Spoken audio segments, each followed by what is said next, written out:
শ্রাবণ মাসের প্রথম সোমবার উপলক্ষে তালের লুচির রেসিপি। তো চলো, প্রথমেই আমি এখানে একটা তাল নিয়ে নিয়েছি। তালটা অনেকটাই পাকা ছিল, সেই কারণে ছাড়াতে আমার কিছু অসুবিধা হয়নি। দেখো, এখানে আমি তালের টুপিটা প্রথমে আগেই খুলে নিয়েছি। এখন আমি তালের গায়ের এই খোলাগুলোকে ছাড়িয়ে নিচ্ছি ভালো করে। তো দেখতে পাচ্ছ অনেক ইজিলি এটা আমার উঠে এসেছে। এখন এটাকে অল্প অল্প জল দিয়ে মেখে নেব, যাতে তালের পাল্পটা খুব ভালোভাবে বেরিয়ে আসে। এরপর আমি একটা তাল মারার সাহায্যে তালটাকে ভালো করে মেরে নিচ্ছি, তোমরা দেখতে পারো। আর তোমাদের যেরকমভাবে তাল মাড়িটা বার করা হয় সেরকম করেই করবে। আমাদের এখানে এই জিনিসটা ব্যবহার করা হয়। দেখো, এরপর একটা মশারির সাহায্যে আমি তালটাকে ছেঁকে নেব, যাতে তালের কোনো আঁশগুলো মানে লেগে না থাকে, আর খুব ভালোভাবে তালের পাল্পটা এটার মধ্যে বেরিয়ে যাবে। এখন একটা পাত্রে আমি ময়দা নিয়ে নিচ্ছি পরিমাণ মতো। এখানে আমি তিন বাটি ময়দা নিয়েছি, তোমরা তোমাদের পরিমাণ অনুযায়ী নিও। আর এখানে অল্প একটু নুন দিয়ে আমি ভালো করে মেখে নিচ্ছি। এবার তালের পাল্পটাকে গুড় দিয়ে ভালো করে মেখে নিতে হবে, তাতে মিষ্টি মিষ্টি হবে। এই জন্য দেখো, তালের পাল্প আর গুড়টাকে আমি খুব ভালো করে মেখে নিচ্ছি।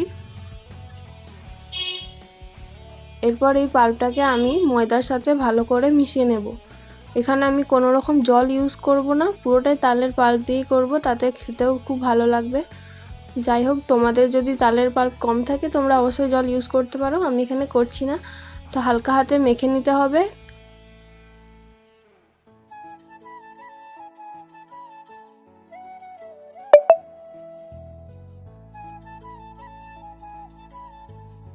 তো দেখতেই পেলে আমার তালের ময়দাটা মাখা একদম হয়ে গেছে।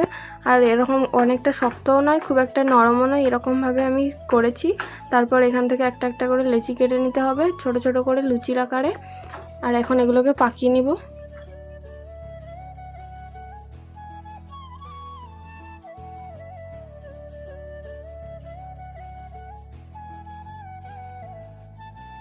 এবার লেচিগুলোকে অল্প তেল দিয়ে দিয়ে বেলে নিতে হবে, যেমনটা এখানে দেখতেই পাচ্ছ। আর আমি অনেকটা ছোট ছোটই করেছি, তোমরা চাইলে এখানে শেপটা বড় বড়ও দিতে পারো।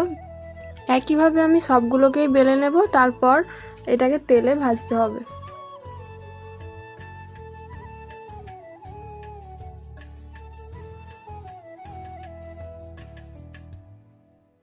এবারে লুচি ভাজার জন্য আমি কড়াইতে বেশ কিছুটা সরষের তেল নিয়ে নিয়েছি।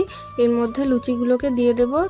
গ্যাসের ফ্লেমটা লোতে রেখে আমাকে লুচিগুলো সব ভাজতে হবে, তাহলেই তালের লুচিটা বেশ ফুলকো হয়ে ফুলবে। তো ব্যাস, তাহলেই রেডি হয়ে যাবে আমাদের ফুলকো ফুলকো তালের লুচি। তোমরাও অবশ্যই বাড়িতে এইভাবে করে বানিয়ে দেখতে পারো। তালের রুটি, তালের ফুলুরি, এর থেকেও কিন্তু তালের লুচিটা খেতেই সব থেকে বেশি ভালো লাগে। তো দেখো, আমার এখানে লুচিগুলো কিন্তু খুব সুন্দরভাবে ফুলে উঠছে, আর দেখতেও অনেকটা লাল লাল খুব সুন্দর লাগছে। তো বাড়িতে তোমরা অবশ্যই এরকমভাবে বানিও। আর তালের সিজন তো চলেই আসলো, তোমরাও বাড়িতে এরকমভাবে লুচি বানিয়ে দেখতে পারো, খেতে কিন্তু দুর্দান্ত স্বাদের হয়। আর কেমন লাগলো রেসিপি আমাকে অবশ্যই জানিও। ভিডিওটি ভালো লাগলে লাইক অ্যান্ড কমেন্ট করে দিও। তো চলো, নেক্সট রেসিপিতে আমরা চলে যাই।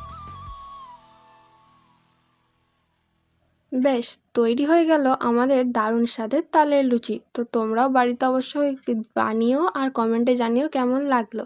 চলো, টাটা।